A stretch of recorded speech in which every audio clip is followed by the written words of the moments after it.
Hola, buenas noches a todos los que están aquí presentes o los que están por videoconferencia. Comienzo disculpando a nuestro decano, presidente de la Academia Matritense del Notariado, porque un compromiso ineludible y sintiéndolo mucho le ha impedido estar hoy aquí. Esta tarde la Academia Matritense del Notariado recibe a don Íñigo Coello de Portugal Martínez del Peral, que va a dictar la conferencia titulada Consideración financiera de la seguridad jurídica preventiva. Como es de rigor, cedo la palabra al secretario de esta academia, José Aristónico García Sánchez, que va a hacer la presentación del conferenciante. Buenas tardes. Íñigo Coello de Portugal Martínez del Peral es un jurista con muchos perfiles, todos excelentes. Tiene una formación académica extraordinaria. Licenciado en Derecho en la Universidad de Santiago, se licenció y doctoró en Teología en la Universidad de Navarra, ingresó brillantemente en el Cuerpo de Abogados del Estado en 1989, ese mismo año lo hizo en el de Letrados del Consejo de Estado y desde 2009 es letrado mayor del Consejo de Estado. Domina correctamente el inglés, el alemán y el italiano. También es abogado en ejercicio. De 1997 a 99 fue socio del despacho Arillo y Asociados y ese mismo año pasó a ser socio director del servicio jurídico del RDO Audiveria.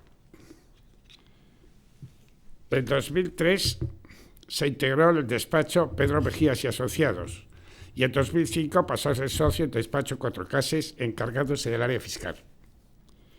En la actualidad, desde 2008, es presidente de la red profesional Coello de Portugal Abogados.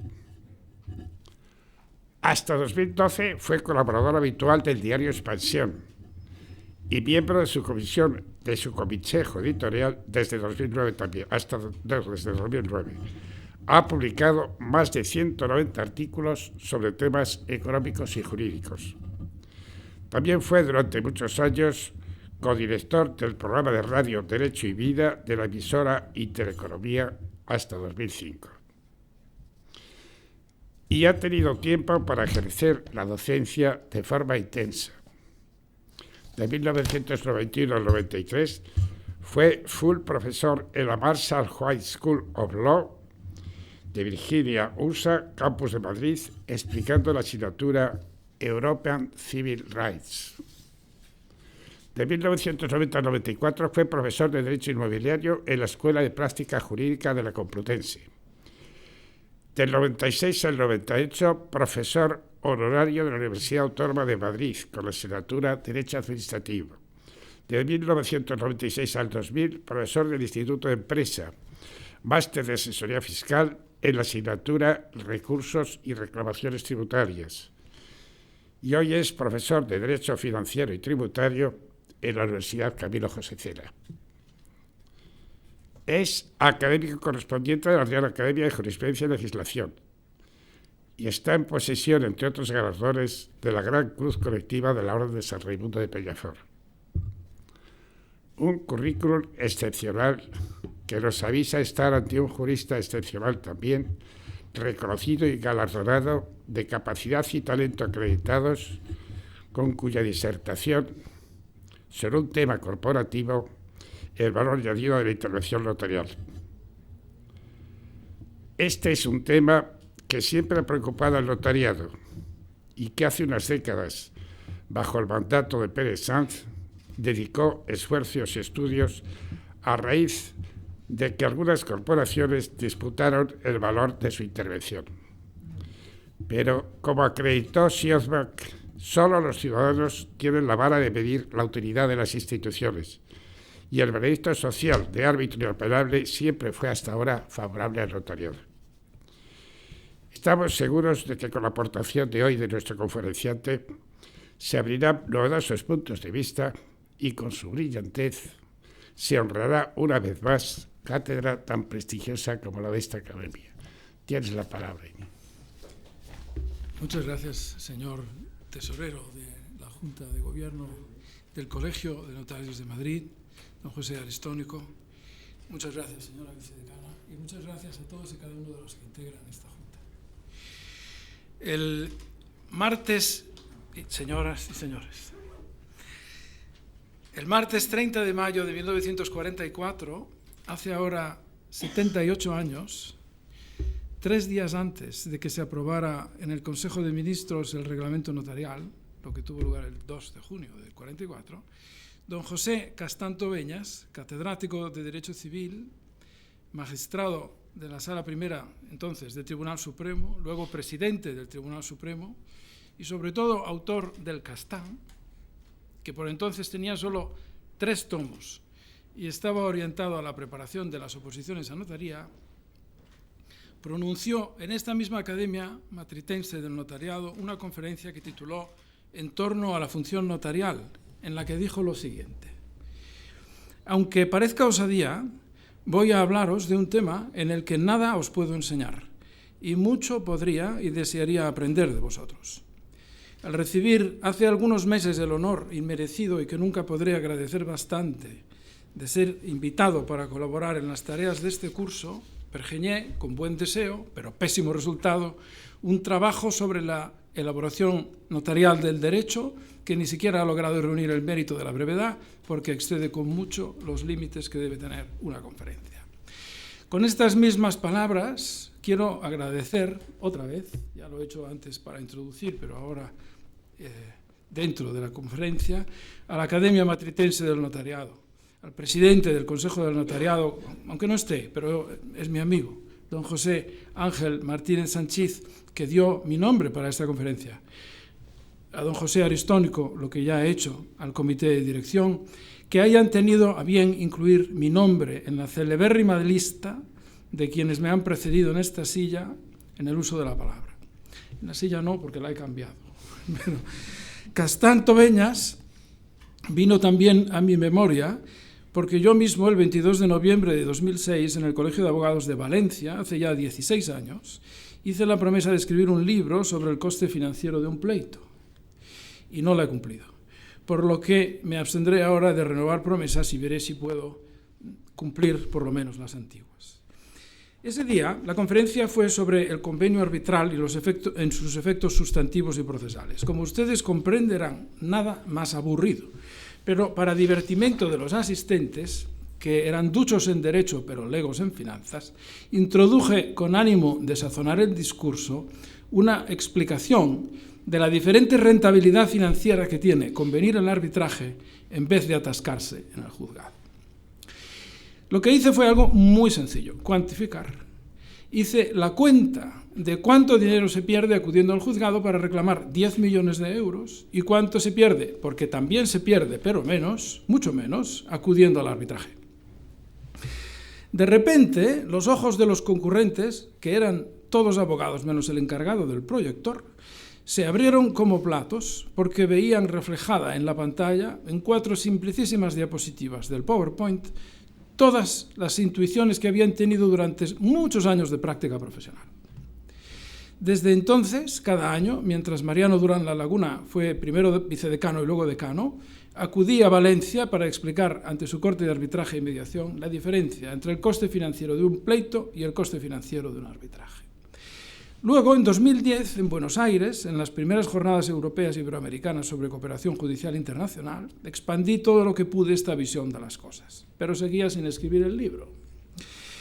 Más tarde todavía, bajo los auspicios de don José Fernando Merino Merchán, mi compañero, en la Facultad de Derecho de la Universidad Juan Carlos I, he repetido anualmente hasta 2018 la conferencia sobre el coste financiero del pleito comparado con el arbitraje. Por cierto, también ante muchos notarios, porque algún año acudieron al curso de especialización, no pocos. Pero sigo sin terminar el libro, a diferencia de Castán Tobeñas, que en el año 46 publicó Función notarial y elaboración notarial del derecho. Con estos antecedentes he acogido con sumo gusto el reto de hacer una consideración financiera de la llamada seguridad jurídica preventiva, que me ha obligado a revisar conceptos y ampliar la visión para pasar de la comparación del arbitraje con el juzgado a la comparación del mal pleito con el buen acuerdo. Dado el título que he puesto a la conferencia, con ánimo de que resultase atractiva, lo primero que hay que examinar es qué es eso de la seguridad jurídica preventiva. Y yo les confieso, humildemente, que no lo sé. Pero hay algo peor. Ustedes tampoco lo saben. Y porque nadie lo sabe. Y eso sí que es malo, porque hay una dirección general en el Ministerio de Justicia llamada Dirección General de Seguridad Jurídica y Fe Pública, que es real y no teatral, a pesar de estar en la plaza de Jacinto Benavente, el primero de los premios Nobel que voy a citar, que abandonó los estudios de Derecho para dedicarse al circo. Y junto con otros fundó la Asociación de Amigos de la Unión Soviética en 1933. Digo que nadie lo sabe porque la seguridad es una sensación, ya que nadie está totalmente seguro de casi nada, y menos en el mundo del derecho. Si la seguridad se adjetiva de jurídica, la cosa se pone peor. Y si encima es preventiva, lo único cierto es que hemos entrado en el proceloso mundo del marketing, donde lo que importa son las sensaciones, no las realidades. La actuación del notario... esta dirección general tenía antes el nombre más prosaico y menos mercadotécnico, pero mucho más descriptivo, de Dirección General de los Registros y del Notariado. La actuación del notario no solo genera sensación de seguridad jurídica, y de ahí el nombre, sino derecho nuevo, lex inter partes nueva, y por tanto previsibilidad. Como expuso magistralmente don Aurelio Menéndez, el derecho no consiste en la justicia, sino en la previsibilidad. El derecho está para saber qué va a pasar. Es así como surge la sensación, la seguridad jurídica, que prestigia el derecho. Eso es la seguridad jurídica, la sensación que tiene un empresario cuando firma en la notaría. Como aprovechando este estudio sobre las ventajas financieras del mal acuerdo sobre el buen pleito, voy a proponer un cambio en la perspectiva de todo el análisis económico del derecho, tal y como se realiza hasta el día de hoy, antes tengo que darles a ustedes cuenta del estado de la bibliografía. El análisis económico del derecho es una ciencia antigua que empieza en España. José Juan Franch Meneu, profesor de análisis económico del derecho en la Universidad Autónoma de Madrid, en su tesis doctoral que tituló Justicia y Economía en Francisco de Vitoria, Domingo de Soto y Tomás de Mercado, compara los paralelismos de las doctrinas de estos con los de Friedrich Hayek y demuestra que el análisis económico del derecho se realizó ya por los citados autores, por mucho que los consideremos de menor entidad solo porque su apellido no es extranjero. Ronald Coase es, sin embargo, el considerado el fundador del análisis económico del derecho, porque en 1960 escribió The Problem of Social Cost en el Chicago Journal of Law and Economics, recibiendo el premio Nobel en 1991. Pues bien, esta obra, de 44 páginas, no tiene ni una sola cifra. Es un estudio teórico, no empírico. Esto es lo importante, por lo que luego voy a decir. En España, el profesor don Juan Torres López, que fue decano de la Facultad de Derecho de la Universidad de Málaga, escribió en 1987 un panorama doctrinal del análisis económico del derecho, libro magnífico como referencia histórica y extraordinariamente original en sus citas y planteamientos, pero sin cifra alguna. Al mismo tiempo que Torres en España, escribía en Alemania el profesor Schäfer, su Lehrbuch des ökonomischen Analyse des Zivilrechts, o sea, Manual del Análisis Económico del Derecho Civil, publicado en 1986, reelaborado en 2020 con la colaboración del profesor Ott. La segunda edición ha sido publicada en inglés este año, en 2022. De nuevo, lo interesante es que de las 620 páginas de análisis, en las que se incluían muchas estadísticas sobre la duración de los pleitos, no hay ni un solo dato empírico sobre el coste, sobre la cuantía. No hay ningún cálculo financiero. No se valora cuánto cuesta un pleito. Guido Calabresi, italiano de origen y nacionalizado estadounidense, decano de la Facultad de Derecho de Yale, que yo sepa, no tiene un manual, sino diversas monografías, pero por su vinculación académica es muy citado. Les excuso las citas porque las he recogido todas. En 1970 escribió The Cost of Accidents, a Legal and Economic Analysis. Quiere decir que empezó estudiando el derecho de daños, los torts, y de ahí tiró a todo lo demás. Ni una sola cifra.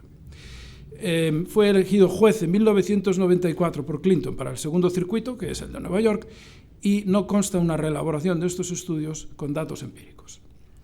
En 1992, Richard Posner escribió su Análisis económico del derecho. La edición mexicana es de 2008, en español. Posner es juez en la Corte de Apelaciones del Séptimo Circuito, o sea, en Chicago, y autor de casi 40 libros sobre teoría jurídica. Según Google, es el autor jurídico más citado de la historia. Y esto es lo importante. En las 1120 páginas de su libro hay mucha teoría económica y exhaustivos análisis basados en teoría de juegos, pero no hay ni una sola valoración financiera del coste de un pleito. No opera sobre datos empíricos. Personalmente, el libro que más me gusta es el publicado en 2004 por Stephen Shavel, Foundations of Economics, Analysis of Law, traducida al español y publicada el mismo año por la Fundación Ramón Areces. Es excelente y lo trata todo. Entre otras cosas, porque Shavel, como antes Coase, había sido economista, lo que aquí llamaríamos economista del Estado.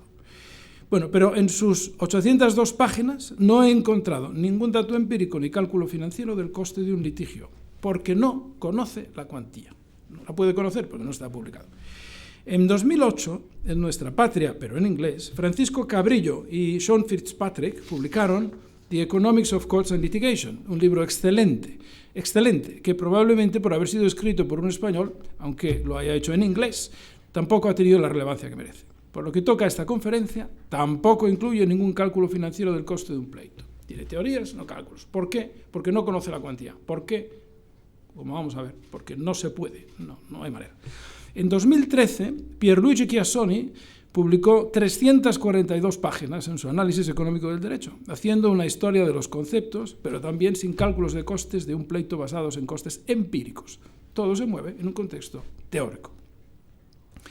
Muy recientemente, Juan Mora Sanguinetti ha escrito en España La factura de la injusticia, publicada hace muy poco, este año, 2022, en la que se hace un análisis exhaustivo y muy detallado de la duración de un pleito en España, pero tampoco incluye un cálculo financiero. Dice con todo detalle cuánto dura un pleito, no cuánto cuesta. El libro se acompaña con la presencia activa del autor en el importantísimo Observatorio de la Justicia, organizado en su día por Rosalina Díez Valcárcel y Enrique López, alrededor de la editorial Bortes Kluwer. Este observatorio hace una tarea magnífica. En el ámbito notarial, como estudios específicos, no puedo dejar de citar a Santos Pastor Prieto, que en 1995 publicó Intervención notarial y litigiosidad civil, una obra enfocada en lo que entonces estaba de moda como análisis, cómo reducir la litigiosidad. Es un estudio hecho antes de la absorción del cuerpo de notarios del cuerpo de corredores de comercio, que examina las funciones notariales y que responde al planteamiento reactivo que ha mencionado don José Aristónico. Pero no se basa en datos empíricos de costes de las escrituras. No hay cuantificación. Como autor y profesor de referencia es obligado a mencionar a Cándido Pazares, que escribió también en 1995 Seguridad Jurídica y Sistema Notarial, una aproximación económica, texto luego incluido en el libro colectivo La Fe Pública y el Sistema Notarial. Son dos obras en las que se analiza todo y de las que solo se puede aprender, pero tampoco tiene la cuantía, ni por tanto cálculo financiero alguno. Lo más parecido a lo que debería existir lo publicó Miguel Ángel López Lozano en 2005 en la Universidad de Navarra, un libro llamado Finanzas para abogados, que no les quiero aburrir, es muy sencillo al principio y al final es extraordinariamente complejo, pero está muy bien escrito.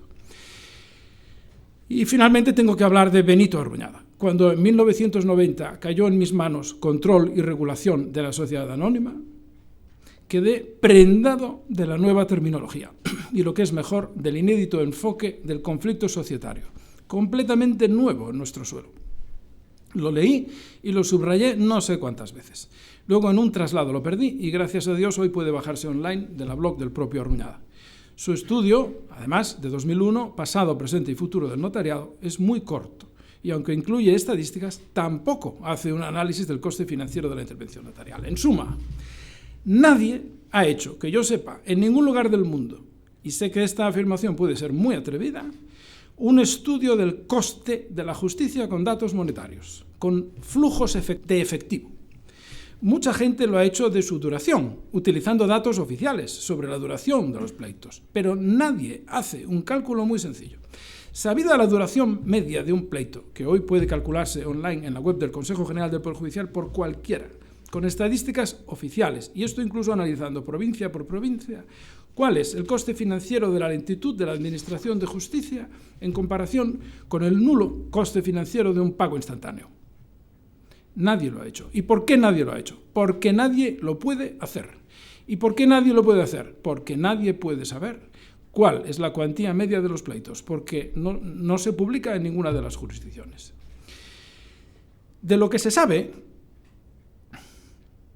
porque se recopila oficialmente, es que en lo que va de año 2022, el saldo de la cuenta de depósitos y consignaciones judiciales en el primer trimestre fue de 4.793 millones de euros. En el segundo, de 4.917 millones de euros, millardos, 575 millones, 426.000 con 29 céntimos. Es decir, está calculado al céntimo. O sea, la cuenta de depósitos y consignaciones judiciales sabemos cuánto tiene cada trimestre al céntimo. En el segundo, de 4.917 millones de euros al céntimo, 29 céntimos. Es decir, 4.917 millardos, 575 millones, 426.000 euros con 29 céntimos. Y en el tercero, otros 5.000 millones, redondeando. 5.000 millones. Depósitos simplemente en lo que es la cuenta de consignaciones. El movimiento trimestral agregado de estas cuentas viene siendo de 1,4 millardos al trimestre. O sea, entran o salen más o menos 1,4 millardos al trimestre. Es un dinerillo.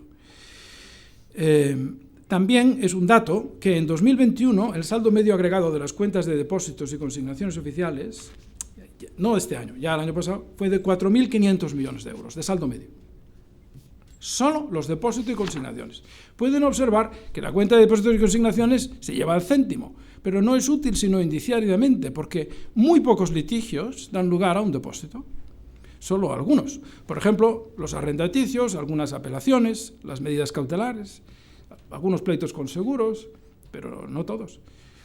Pero de ninguna manera todos. Para valorar de qué depósitos estamos hablando, si dividimos el saldo medio general de la cuenta de consignaciones solo para la jurisdicción civil, la cuenta está hecha global por jurisdicciones y diría que por juzgado. O sea, los datos están. Los datos de las consignaciones, de las cuantías no.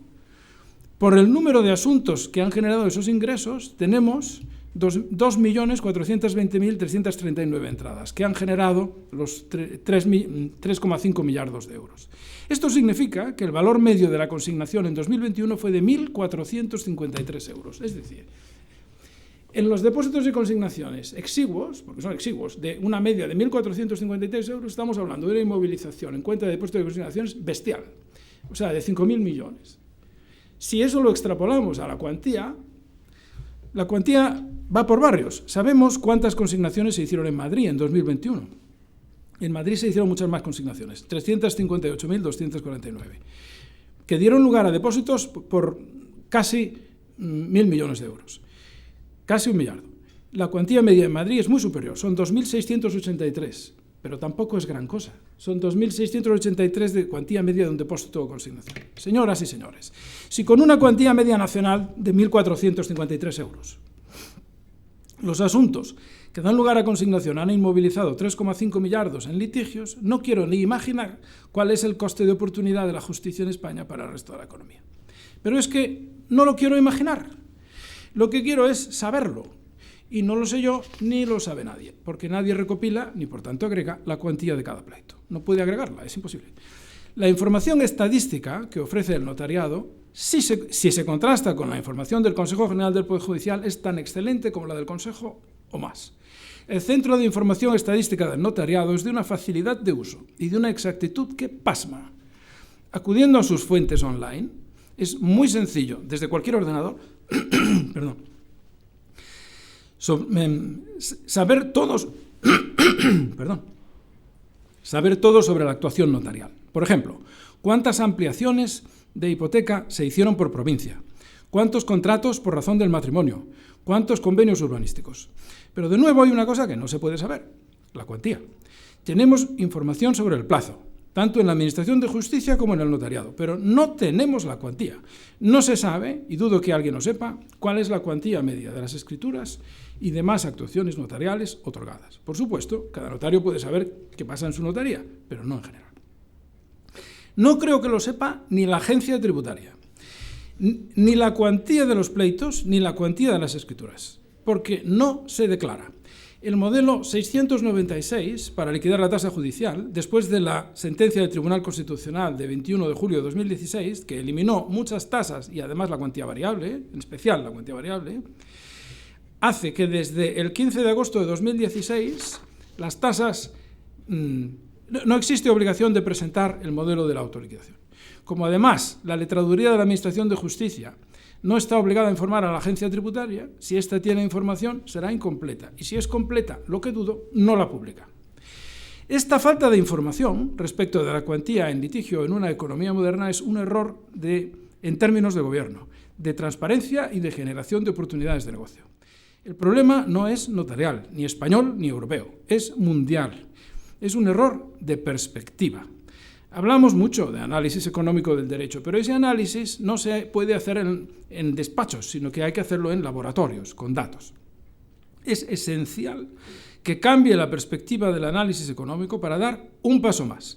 Si hasta ahora hemos profundizado, y no poco, con un elevadísimo grado de detalle en cuanto dura un pleito, lo que podemos llegar a saber juzgado a juzgado, incluso juez a juez, como demuestra la jurimetría de Wolters-Kluwer, asequible para cualquiera que pague la suscripción, que puede saber cuántas sentencias favorables dicta el juez tal, es igual de importante saber cuánto dinero hay empeñado en litigios en cada momento. Solo así podremos saber cuánto cuesta un pleito desde el punto de vista financiero, y entonces podremos calcular el verdadero coste de la injusticia, que no es sino el coste financiero de oportunidad causado por ese retraso, cuya duración no conocemos, cuya duración sí conocemos. La cuantía agregada de los litigios es un dato esencial, no para la justicia, sino para la economía, que una vez despersonalizado debe ser considerado obligatorio. Frente a esto, sabemos que es característico de la actuación de los tribunales la paralización del crédito. Y por eso, solo sabiendo cuánto dinero está inmovilizado en los tribunales, podremos saber y hacer una comparación del perjuicio que nos causa la lentitud. Frente a esto, sabemos que el notario nunca causa perjuicio financiero. Me explicaré. Como dijera Commons, ya en 1925, los intercambios en el mercado jurídico no se refieren a precios pagados por bienes y servicios, sino a precios por el control de esos bienes y servicios. Una compraventa o un préstamo no crea la cosa, sino que cambia el control sobre la cosa, aunque esa cosa sea dinero. El efecto jurídico, ya sea del contrato o del pleito, no es la producción, sino el intercambio de lo producido. La diferencia fundamental es que en una notaría el cambio se hace de modo instantáneo y en un juzgado es todo lo contrario. La titularidad controvertida puede estar años en litigio en un juzgado e instantes en un acuerdo. En otras palabras, el juzgado paraliza el dinero y el notario moviliza el dinero. Por eso todo operador jurídico, antes de escoger entre ir al notario a firmar un mal acuerdo o ir al juzgado preparando un buen pleito, tiene que meter el tiempo en la ecuación, porque si comercia con manzanas, puede que le devuelvan manzanas podridas. Todo el mundo sabe que un euro de hoy es una manzana, pero dentro de 8 años será una manzana podrida. Es el ejemplo que siempre se pone para explicar que la inflación pudra el dinero. Los euros de hoy no son los euros de mañana. Tienen el mismo nombre, pero tienen un valor muy diferente por causa de la inflación. Al no haber cifra alguna agregada sobre la cuantía de los litigios en curso, el perjudicado es el Estado, o si se quiere la economía en general, pero no el empresario. En el subconsciente de cualquier empresario duerme la intuición de que un pleito siempre le cuesta dinero. Pero resulta que este coste sí se puede cuantificar en términos financieros. Un empresario que entra por la puerta del despacho de un abogado y consulta un asunto, primero te cuenta su caso y luego hace estas 3 preguntas, siempre las hace. ¿Qué probabilidades tengo de ganar? ¿Usted cuánto me va a cobrar? ¿Y cuántos años puede tardar este pleito? Despejadas estas 3 incógnitas, decidirá si litiga o no litiga. Hay una pregunta que no suelen hacer, si se ejecutará la sentencia. Porque ningún empresario litiga contra un insolvente. Es algo que llevan puesto por instinto, pero con una peculiaridad que luego comentaré. A diferencia de lo que ocurre en las notarías, la estructura actual de la financiación de los litigios, del coste del abogado, no arancelado, ha generado muchos pleitos que no tienen sentido. Los insolventes solo preguntan una cosa: ¿cuánto tiempo pasará hasta la ejecución de la sentencia? Dirán ustedes que a estos hay que echarlos del despacho. Pero tal cosa no sucede, porque, por lo que les explicaré más adelante, puede compensar. Al abogado. Un empresario lleva en el ADN un conocimiento innato del coste financiero de un pleito. Y es aquí donde conviene ilustrar al cliente de que es mucho mejor pasar por la notaría que por el juzgado. Yo lo hago explicándoles, con palabras llanas, el coste financiero de un buen pleito comparado con el mal acuerdo. Se trata de calcular cuándo un mal acuerdo es mejor que un remedio.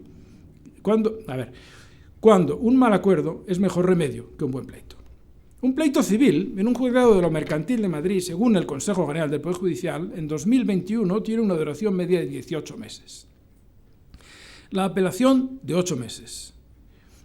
Digo media, porque si tiene mucha cuantía, esto no es verdad, esto es la media. En total, 26 meses, o sea, 2 años y 2 meses.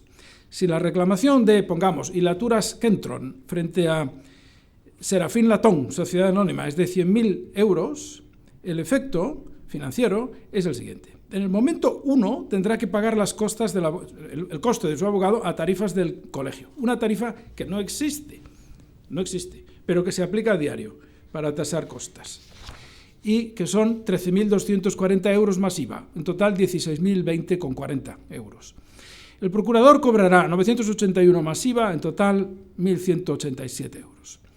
Supongamos que no hay tasa judicial, que no hay que pagar perito. En total, para reclamar 100.000 euros hay que desembolsar 17.200 euros, o sea, un 17,2% de la cuantía, por lo menos en teoría.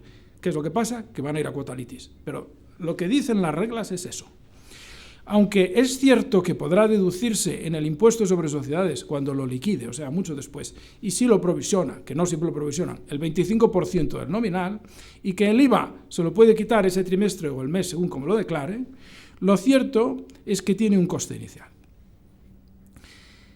Y entonces, es claro que estará muy seguro de que va a ganar, porque para invertir el 17% del nominal para recuperarlo dentro de 2 años y medio, no va a meterse sin sentido en el pleito. Pues no es así, porque estos precios, como no hay arancel, y precisamente porque no hay arancel, al contrario de lo que sucede con los notarios, están distorsionados, ya que el mercado de la abogacía no mueve el dinero al compás de las actuaciones.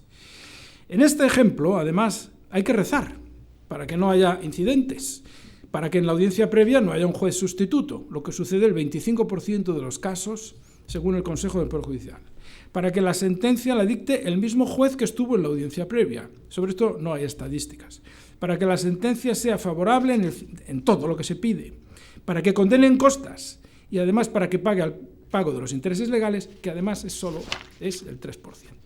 Si todo eso sale bien, y no todo suele salir bien, Hilaturas Kentron tendrá derecho a cobrar de Serafín Latón 2 años y medio después de la demanda todo lo que le debía. Pero claro, la condena en costas, a falta de acuerdo, puede requerir nuevo proceso, esta vez ante la letraduría de la Administración de Justicia, para ejecutar las costas, y puede dar lugar a la ejecución, cuestión que ahora me voy a saltar por razones de tiempo. Pero el empresario siempre pierde dinero, porque no opera pensando en el interés legal, en el 3%, sino en su coste de capital. Un empresario no es empresario para ganar un 3% de su inversión. El empresario quiere sacarle mucho más a su dinero. Según la síntesis de la información recopilada por la Central de Balances del Banco de España, en 2020, en plena pandemia, era del 5,9%, incluyendo las empresas zombies, y la rentabilidad ordinaria sobre recursos propios del 8,1%. Por tanto, aunque el juzgado le pague un 3% de interés, la rentabilidad sobre activos de todo empresario digno de ese nombre, no el de una empresa zombie, no baja del 13%. Siendo esto así, por cada año que dure el pleito, el empresario ve como su sentencia, aunque se ejecute íntegramente, le hace perder un 10% de valor. En 2 años y medio pierde un 25% de la inversión y tiene que dejarse el 17%, además, el primer día en gastos de tramitación. El empresario no le pide a su inversión que le devuelva el interés legal, le pide mucho más, por lo que si va al juzgado, en vez de a la notaría, pierde dinero. El cálculo financiero se puede hacer todo lo enrevesado que se quiera con varias hojas Excel, y yo tengo hechas bastantes, pero en este caso es muy sencillo. Un empresario que se autoasigne un coste de capital del 13% hace un buen trato si se marcha de la notaría después de haber transigido por 85.000 euros con una pérdida de 15.000 euros, pero sin gastos de abogado, con gastos de notario, sin tasa judicial, sin procurador y apuntándose una pérdida de 15.000 en la cuenta de pérdidas y ganancias, de la cual el 25% se la pagará Hacienda. Yo ya sé que los tipos de interés llevan mucho tiempo al 0%, por lo que hay muchas empresas, las empresas zombies, con escasa rentabilidad, inferior al 3%, a las que les interesa litigar. Porque si les va bien, tienen un 3% de rentabilidad, que no tenían. Y si les va mal, ya pagarán su insolvencia.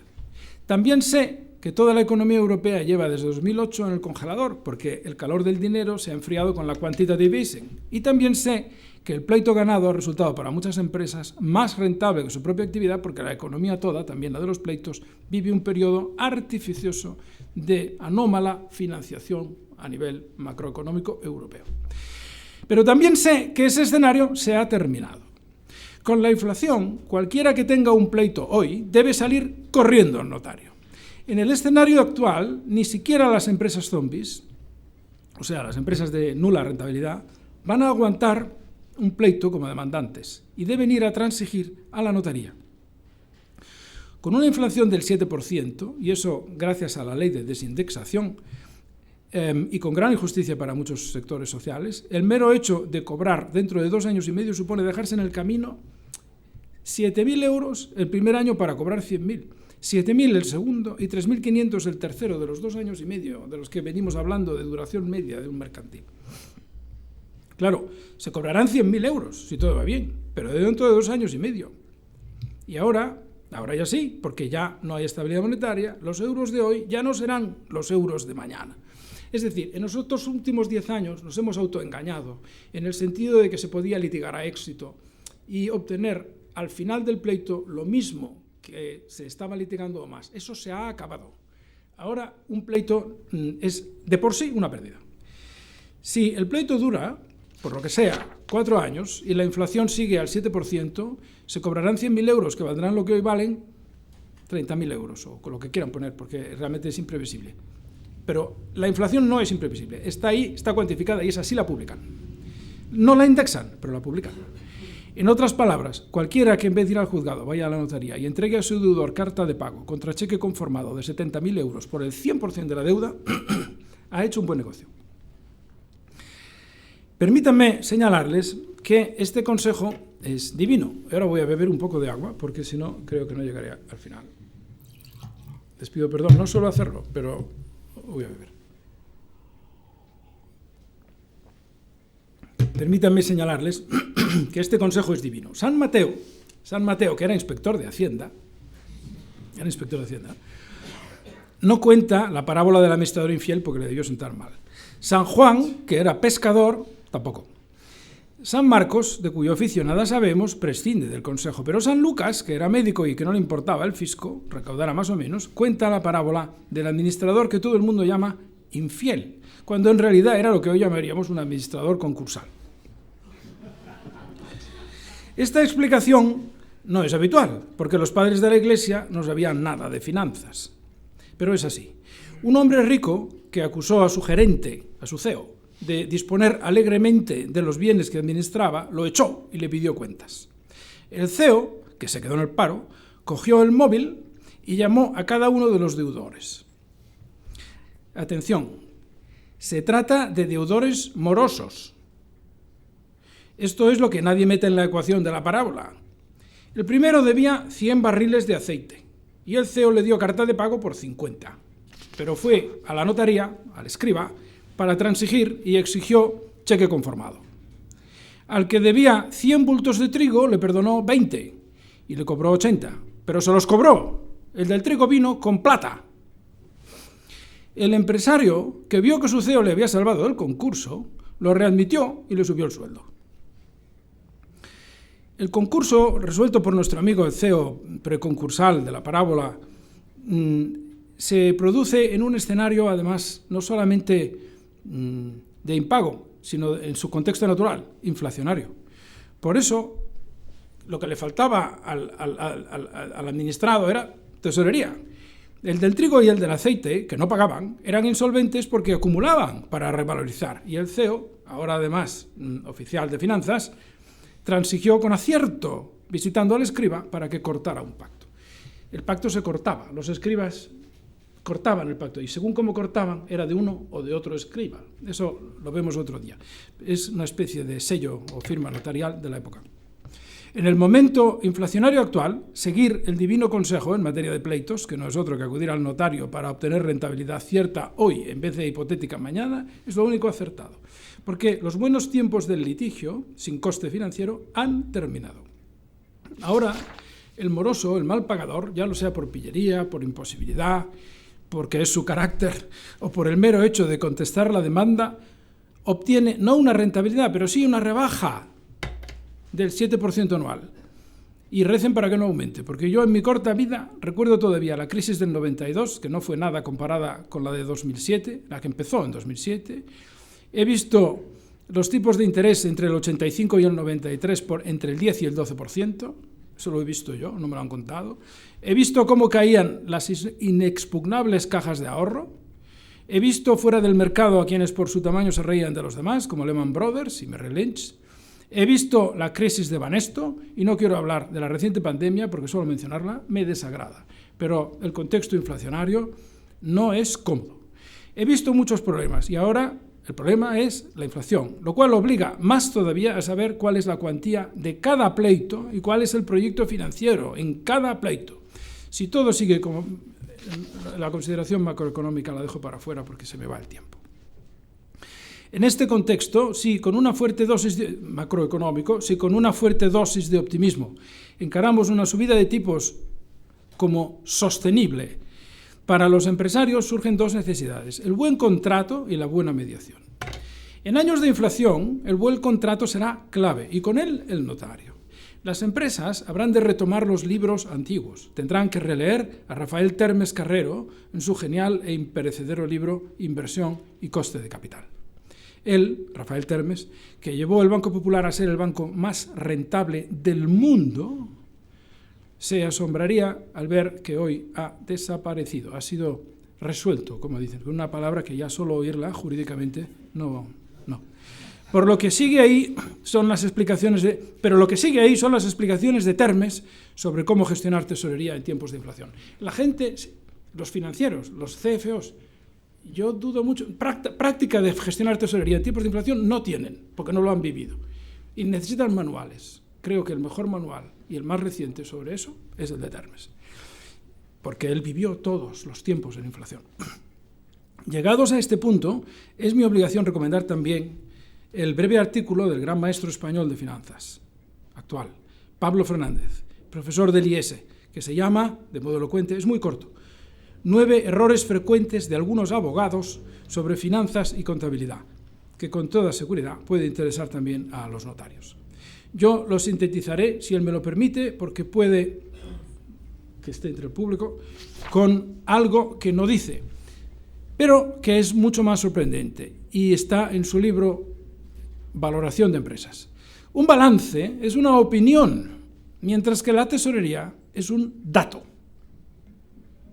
En este contexto conceptual, único correcto, en el que toda valoración se funda en el descuento del valor actual de los flujos de tesorería futuros según un tipo de descuento, y en el que la determinación de la tasa esperada es clave, la inflación, lo mismo que tiene una influencia decisiva en la valoración de la empresa, la tiene en la valoración del pleito, considerado en cuanto que activo de la empresa y parte de su actividad.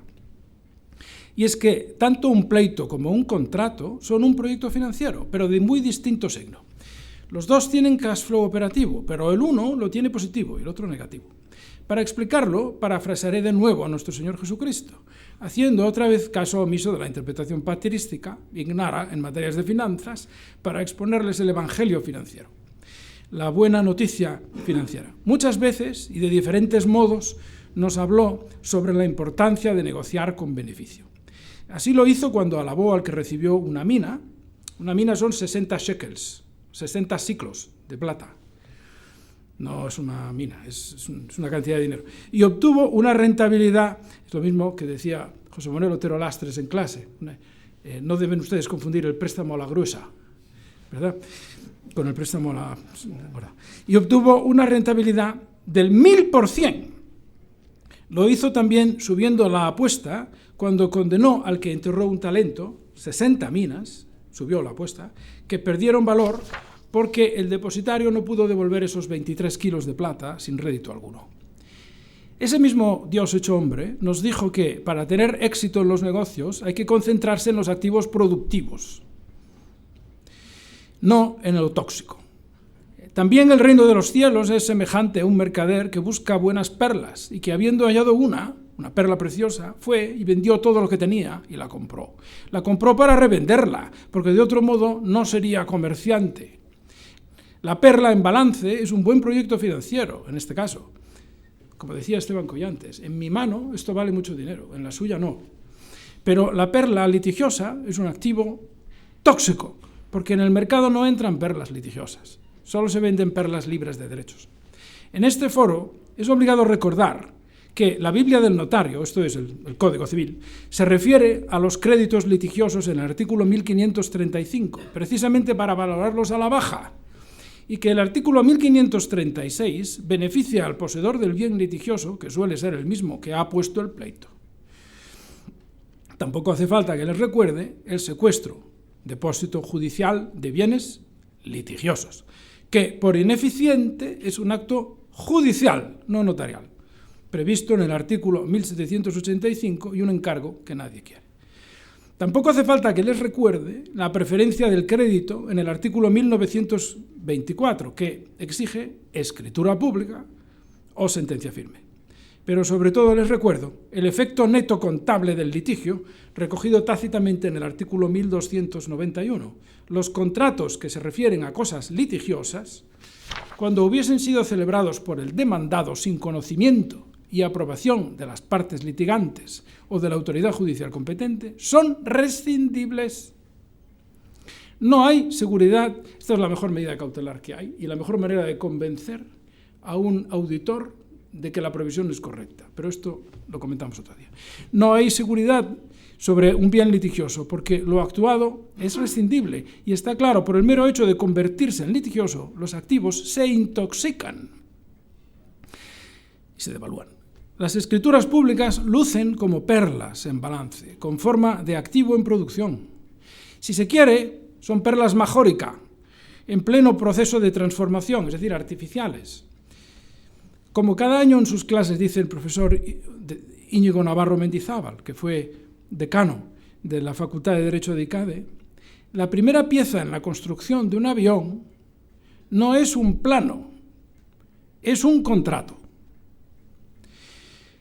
En la génesis de ese contrato aparece el notario, no solo porque lo reclaman las partes para formalizar y para garantizar la corrección jurídica de lo actuado, de paso que conciertan la presencia de otro seguro de responsabilidad civil, sino porque lo reclaman los terceros, y lo ha dicho a la perfección, en esta misma tribuna, Cándido Pazares. El papel del notario como ingeniero transaccional se percibe sobre todo, dice Cándido Pazares, sobre todo en su función de diseño contractual. Este aspecto, el más interesante a mi juicio desde una perspectiva económica, entronca con lo que ha dado en llamarse la elaboración notarial del derecho. Mi hipótesis, la de él, aquí, correcta, es que por una parte que la configuración adecuada de la estructura de gobierno de la transacción puede agregar mucho valor a la transacción, y por otra, que los notarios ocupan un lugar privilegiado en el desarrollo de esta función. Permítanme añadir, porque me parece justo, la presencia continua, cada vez más eficiente en los mercados españoles, de otra figura profesional que acompaña a las empresas. Siempre, los gestores administrativos colegiados. Puede que su intervención tenga un 0 menos, donde las minutas de unos son de 3.000, del otro son de 300, pero facturan 10 veces más y aportan 10 veces más operaciones y aportan la grasa que las empresas necesitan trimestral o mensualmente para sobrevivir en la jungla tributaria. Compendiando lo dicho, ¿cuál es el valor añadido neto de los notarios al ahorro financiero permitiendo transacciones? No lo sé exactamente, porque para valorar es necesario introducir el factor cuantía, tanto en las estructuras como en los pleitos, que son su término natural de comparación. Pero además habría que ir por volumen de operación. Siempre pongo el mismo ejemplo. El mar es igual para todos, pero un barco de 12 metros, un yate, navega de una manera y un superpetrolero navega de otra. El mar es el mismo, pero la navegación no. Con los pleitos pasa igual. El mismo juzgado, con las mismas partes, con idénticos abogados, con un pleito de 18.000 euros de cuantía, funciona de una manera, y con otro de 18 millones de cuantía, funciona de otra. Las estadísticas no solo no recogen como dato la cuantía, sino que no permiten valorar que los plazos agregados son diferentes en función de la cuantía de cada pleito. Por eso no solo hace falta la cuantía, además hay que segregarla. Hay que segregar la duración de los pleitos por cuantía. Si no hay cuantía, figúrate cómo vas a hacer eso, es imposible. Pero, aunque no se conozca la cuantía de las actuaciones judiciales, ni tampoco la cuantía de las actuaciones notariales, también siempre hay una diferencia. Aunque se puede afirmar sin temor a error que el coste financiero en el tiempo de una mutación jurídica patrimonial en una notaría, si no es cero, tiende a cero, porque de la notaría se sale con un cheque conformado, del juzgado no. Solo se sabe cuándo se entra. Por eso, en un escenario de inflación al 7%, considero imprescindible la presencia inmediata de los notarios, no solo en los contratos, y doy otro paso más ahora, también en la mediación. Voy a explicar por qué considero que, para una buena mediación, el planteamiento financiero es el único posible. Y de nuevo, nuestro Señor Jesucristo es quien nos revela la clave. Él nunca quiso ser árbitro. Expresamente se negó a asumir un arbitraje hereditario en el que quisieron comprometerle. Se negó porque él, como dice San Juan, es abogado de todos y el abogado no puede ser árbitro de su propio cliente. Pero sí quiso ser y es mediador, y no cualquier mediador, sino mediador entre Dios y los hombres. Función esta muy propia del jurista, como indica el digesto en su primer párrafo. No quiero en esta sede evitar la cita. En otro sitio no lo haría, aquí sí. Iuri operam datorum prius nose oportet unde nomen iuris descendat. Así empieza el digesto. El que se da al derecho o a trabajar en lo jurídico, lo primero que tiene que saber es de dónde viene el nombre de iuris, de derecho. Est autem a justitia appellatum. Viene de justicia. Nam ut eleganter census definit, ius es, y esto es muy conocido, ars boni et equi. Dice, como elegantemente dice Celso, el derecho es el arte de lo bueno y lo equitativo. Y sigue, cuyos mérito, quis nos sacerdotes appellet. Dice, por cuya razón nos deben llamar sacerdotes, o sea, pontífices, o sea, mediadores. Justitiam namque collimus, et boni et equi notitiam profitamur. Porque adoramos la justicia y confesamos qué es lo bueno y qué es lo malo. Ecum ab iniquo separantes, separando lo bueno de lo inicuo. Licitum ab illicito discernentes, discerniendo qué es lo lícito y qué es ilícito. Bonos non solum metu penarum, no solamente por causa del miedo a las penas, verum etiam premiorum quoque exhortatione efficere cupientes, es decir, buscando también el premio. Veram nisi valor filosofiam, non simulatam affectantes, asumiendo una filosofía, una teología, unos valores, una filosofía, no simulada, sino incorporada. La vía correcta para la mediación es esta, la del digesto, la de la mediación, la de confrontar a las partes con que su activo puede acabar en la quejena, aquí le llamamos la quejena. En la Gehenna era el barrio de la basura en Jerusalén, comparada con el infierno por todo el mundo en su época.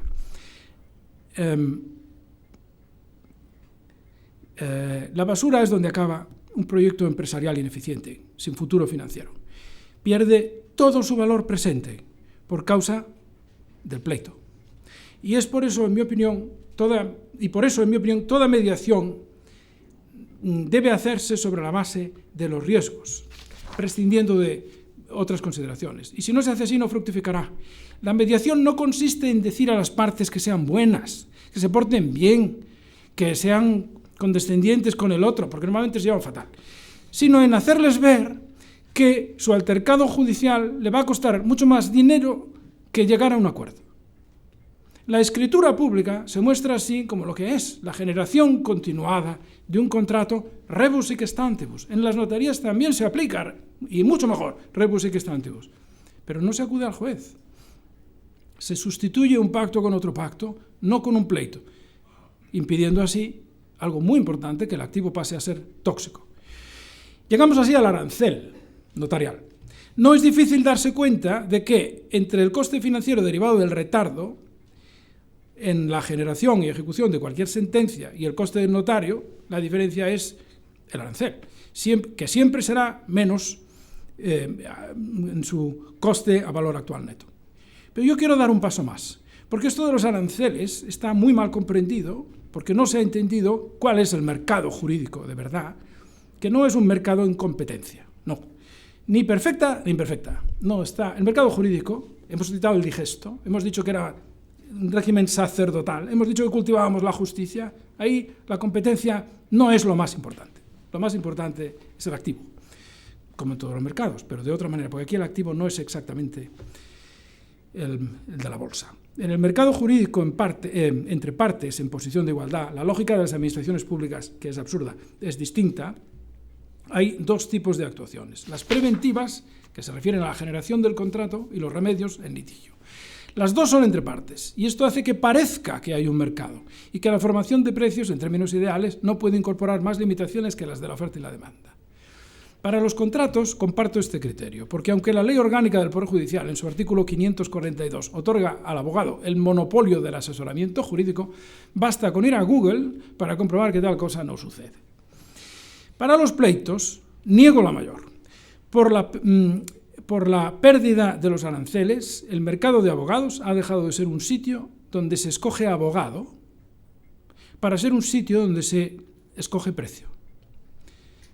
Todo el análisis económico del pleito se basa en que los litigios se enmarcan en un mercado libre. No es así.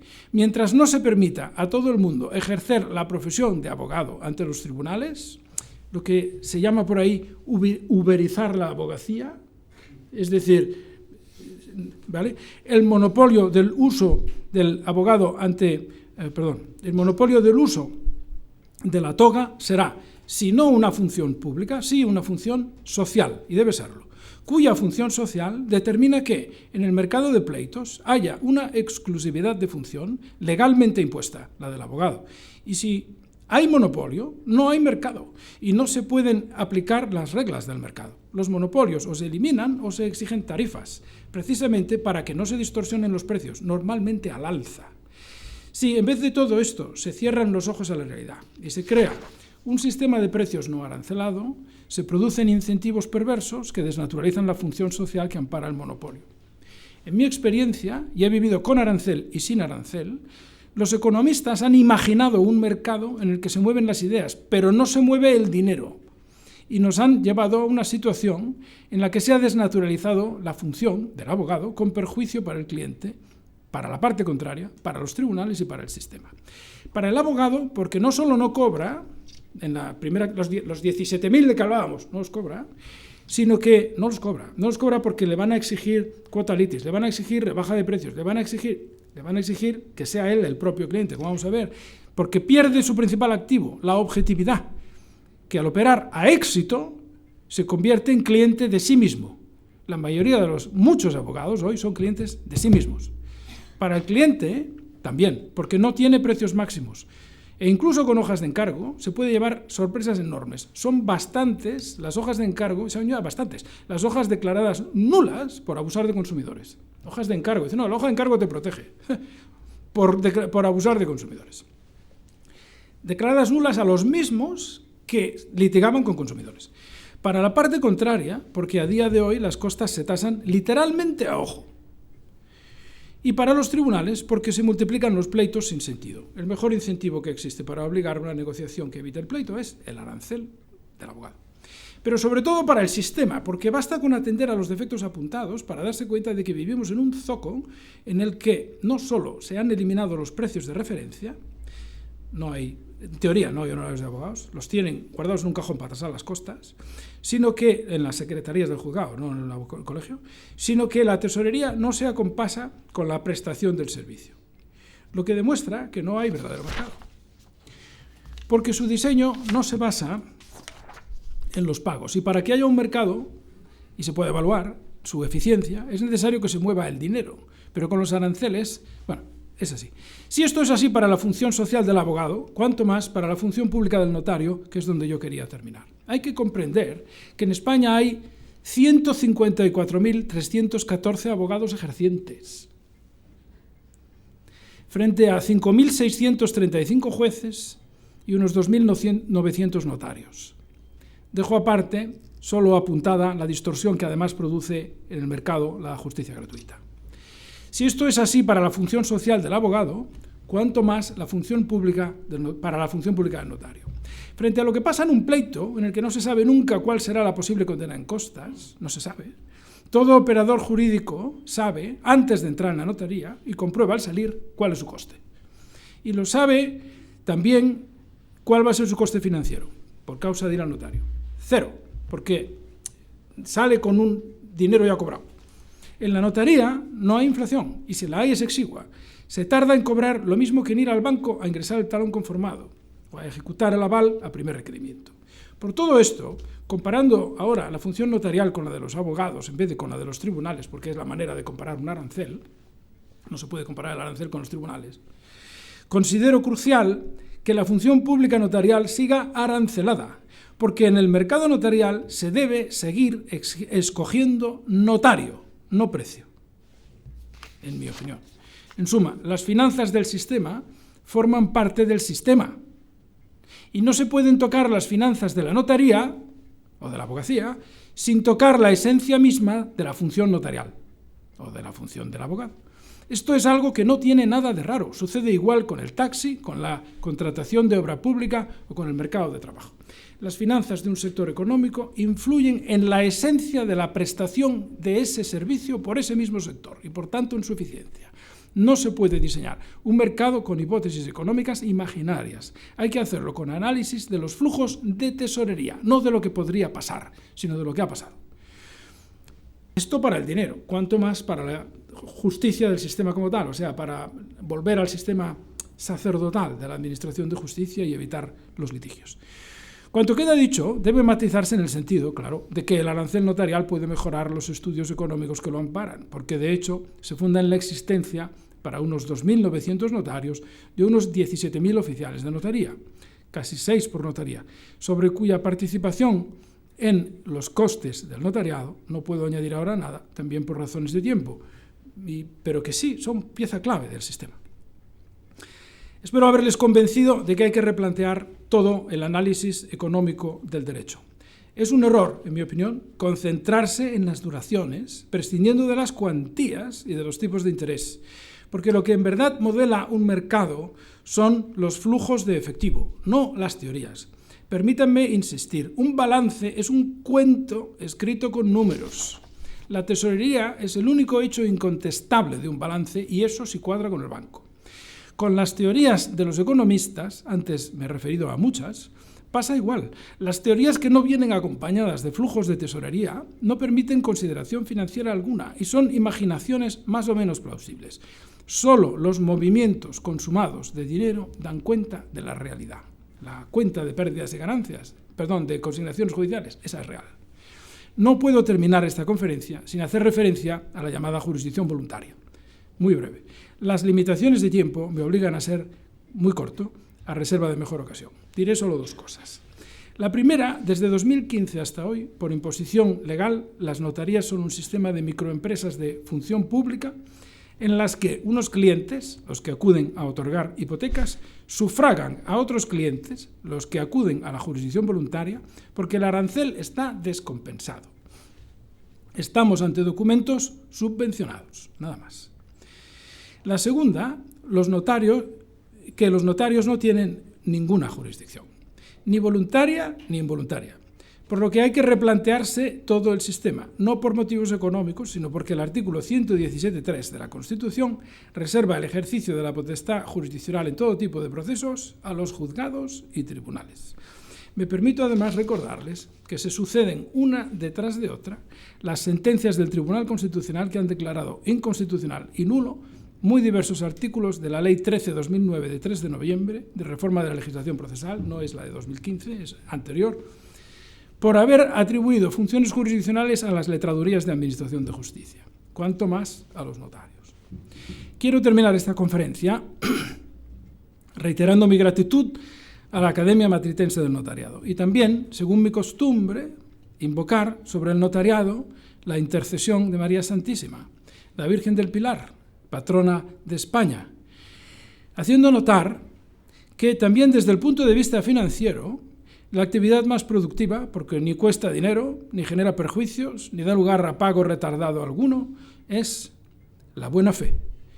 Yo, que no creo en lo que dice el telediario, pero sí en cada palabra que contiene la Escritura, les recuerdo que en el segundo año de Darío, Ageo dijo a Zorobabel y a Yehoshua: comprobad vuestras actitudes, mirad vuestro corazón. Habló ya del cambio climático, pero dijo que lo había provocado Dios, autor de la sequía y de la escasez de trigo, de la escasez de vino y de la falta de aceite, y que lo había hecho, dice, por vuestras transgresiones. Y no se refería al CO2, sino a la mala fe en la ejecución también de los contratos. Hay un séptimo mandamiento. Pero también dijo: por vuestra oración moveré cielos y tierra, desierto y mar, para que os lleguen tesoros desde todo el mundo, porque mía es la plata y mío es el oro. Será mayor mi gloria en la segunda casa que la gloria en la primera, y tendréis paz con todo el mundo. Estoy convencido, y creo haber demostrado, que la actividad notarial es generadora de paz, mientras que la actividad judicial es fruto de la discordia. No genera discordia, pero es fruto de la discordia. Lo que confirma la séptima bienaventuranza, y así quiero terminar con palabras otra vez de nuestro Señor Jesucristo: Beati pacifici, quoniam filii vocabuntur. O sea, bienaventurados los que generan acuerdos, los que hacen la paz, los que traen la paz, porque ellos serán llamados hijos de Dios. Muchas gracias.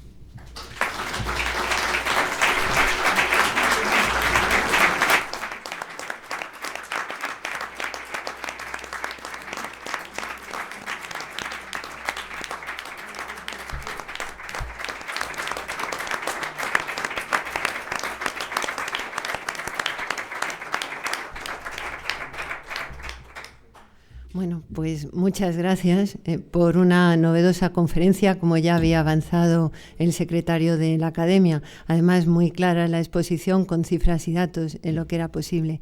Y ahora tomaremos un vino en honor al conferenciante. Gracias.